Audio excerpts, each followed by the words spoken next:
Praise the lord. దేవుని ప్రశస్తమైన నామమునకు మహిమ కలుగునుగాక.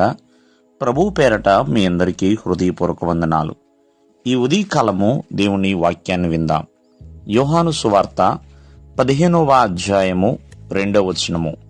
ఫలించు ప్రతి తీగె మరి ఎక్కువగా ఫలింపవలనని దానిలోని పనికిరాని తీగలను తీసివేయును. ప్రియమైన వర్లరా, ఇక్కడ ద్రాక్షవల్లిగా యేసుక్రీస్తు వారు ఉన్నారు. మనం జాగ్రత్తగా ఆలకిస్తే ద్రాక్షవల్లిలో ఎన్నో తీగలు ఉన్నాయండి. కొన్ని తీగలు ఫలించు తీగలు, కొన్ని తీగలు పనికిరాని తీగలు. మరి పనికిరాని తీగలను తీసివేయును ఎవరంటే యేసుక్రీస్తు వారే. ఎవరైతే దైవికముగా ఫలించలేకపోతున్నారో, అలా ఫలించని ప్రతి తీగ తీసివేయబడుతుంది, బయట పారవేయబడుతుంది. ప్రియమైన వర్లరా, అలాగే ఫలించే ప్రతి తీగ ఫలింపు నుండి అధిక ఫలింపు అంటే బహుగా ఫలించున్నట్లుగా అలా ఉండటం కోసము పనికిరాని తీగలని ప్రభువు తీసేస్తున్నాడు. ఈ రోజున ఫలించు తీగలాగా ఉండాలి అంటే దేవుని యందు నిలిచి ఉండాలి.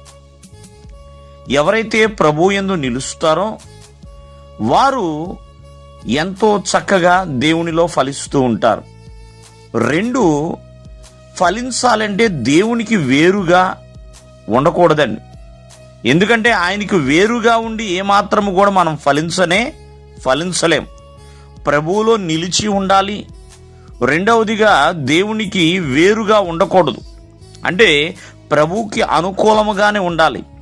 అలా అనుకూలముగా ఉంటేనే ప్రభువులో ఫలించగలుగుతాం. 2, ఆయన మాటలు మనలో నిలిచి ఉండాలి.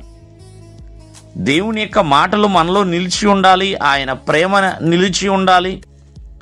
ఇలా ఎప్పుడైతే దేవుని ప్రేమ, దేవుని మాటలు దేవునికి అనుకూలముగా దేవుని యందు మనం నిలిచి ఉంటామో ఫలింపు నుండి అధిక ఫలింపులోనికి వస్తాం. ఫలించు తీగల వలె ఉండాలి తప్ప పనికిరాని తీగల వలె ఉండకూడదండి.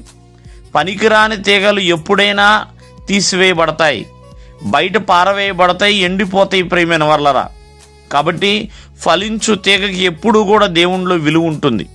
కావున ఫలించే తీగల వలె ఉండాలి. ప్రియమైన వర్లరా, చూడండి, ఎప్పుడూ కూడా ఫలించు తీగనంట అందరూ దృష్టిస్తారండి. అందరి చూపు కూడా ఫలించే తీగ మీదే ఉంటుంది. కావున పనికిరాని తీగల వలె ఉంటున్నారా, ఫలించు తీగల వలె ఉంటున్నారా? ఒకసారి ఉదయకాలం ముందు ఆలోచన చేద్దాం. దేవుడు మిమ్మల్ని దీవించునుగాక. ఆమేన్.